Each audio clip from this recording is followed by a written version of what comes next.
called The Leprechaun's Gold, and it's written by Pamela Duncan Edwards and illustrated by Henry Cole. And once again, boys and girls, I'm reading this because we missed St. Patrick's Day at school, and I love this story, The Leprechaun's Gold.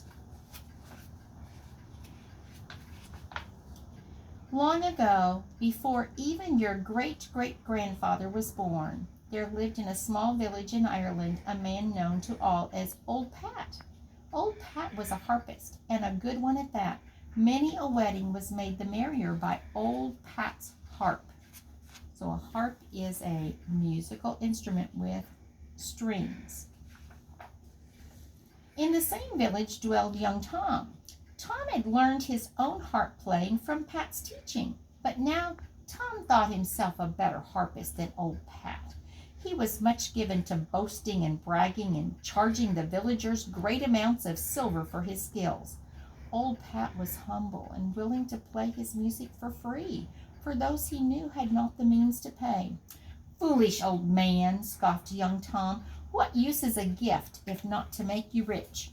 Old Pat replied, "I am rich in friends, and that is enough." It is to be supposed that life would have continued along its way for Old Pat and young Tom had they not seen the announcements. By order of the king, harping contest to choose the finest harpist in Ireland at the royal palace. All may enter. Here's Old Pat. Here's young Tom.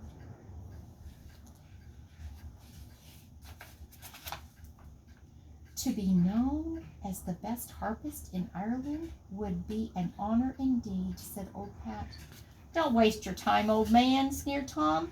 "It's a young man like myself that'll be wanting." But Old Pat shook his head and gathered his few meager possessions for the journey. "Aha," thought young Tom, "if we travel together, he's sure to offer me a bite of his food. That would save me a penny or two." And so it was that on this night the two sat together by their fire of twigs.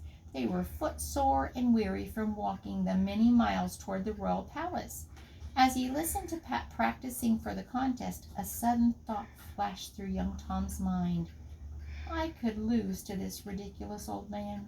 So as Old Pat turned his head for a second, the wicked boy quickly snapped a string on Pat's harp and pushed his own spare string deep into his bag. "I'm sorry for your trouble," he said to Old Pat, "but I have no strings to lend you, for I might need it myself." Old Pat sighed. He had no money to buy a new string. The harping contest was as good as lost.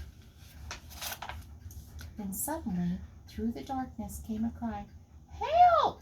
The two men shivered, for they knew tales of tricks played on poor travelers by villain leprechauns. "Surely it's the little people that's after us," whispered young Tom. But as the voice rose to a wail, Old Pat's kindness of heart proved stronger than his fear of leprechaun tricks. "We must find out who's in trouble," he cried to Tom. "Not I," declared young Tom. "I'll have nothing to do with it. I'll not take the risk of missing the contest." He turned his back to the voice and covered his ears. On shaking legs, old Tom walked toward the sound of the voice. In a clearing, he saw a tiny man with his foot down a rabbit hole. "Help me, sir," cried the young man. "I took off my shoe to rest my feet, and a rabbit has taken hold of my big toe. Help me." From deep in the burrow came the shrill laugh of the rabbit. "Let go, you rogue," the little man yelled down the hole. "I'll have you for dinner, you pesky bag of flea-bitten fur." "I'll soon fix that scoundrel," thought Old Pat. He bent down and barked piercingly as a fox might in the night. The rabbit let go with a scream of fright, and out popped the little man's toe. "Thank you," cried the leprechaun, for a leprechaun he was.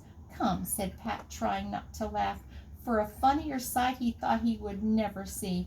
"I've not much to offer, but what I have you're welcome to share." Old Pat led the leprechaun back to the fire. I see your fellow traveler has up and gone, said the leprechaun. A brave fellow indeed he proved to be, but I thank you kindly for your help. I'd like to repay you. I'll be needing no payment, answered old Pat.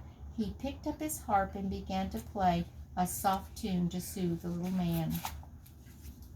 You play well, said the leprechaun, but I'm thinking your harp is not in good way.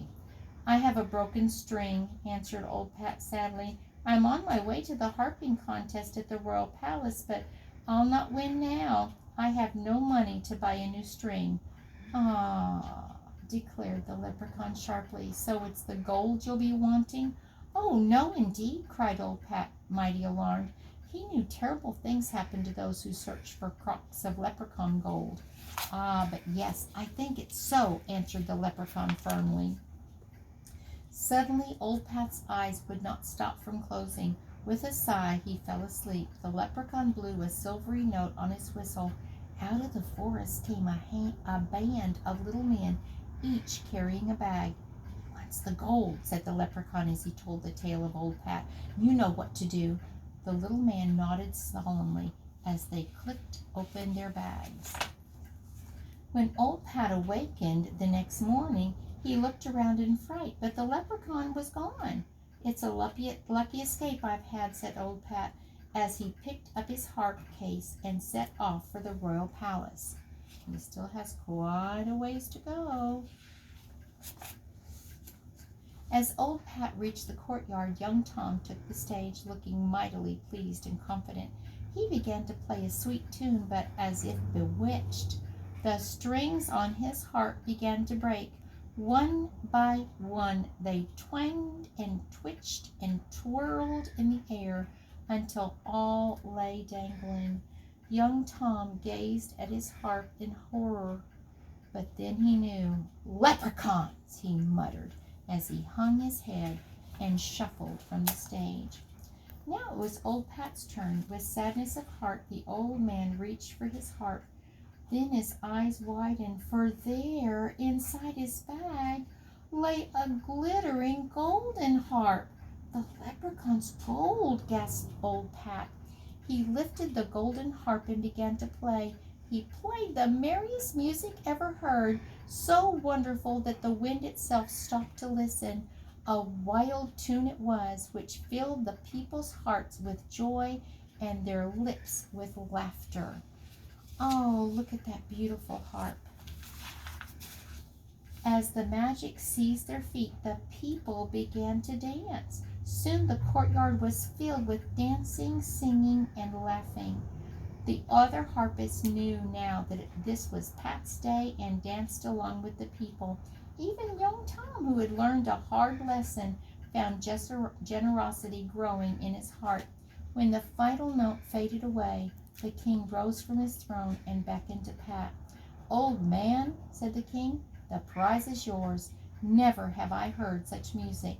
From now on, you will play always for me and my people.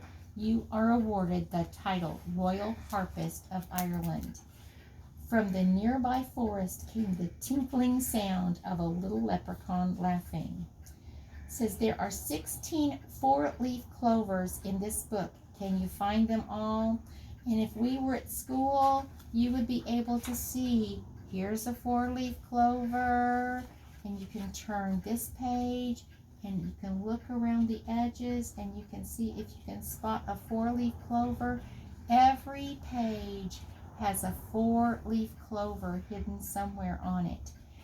Now, young Tom learned a hard lesson by not being kind and generous. The lesson that he learned is when you have something to share, you need to share it.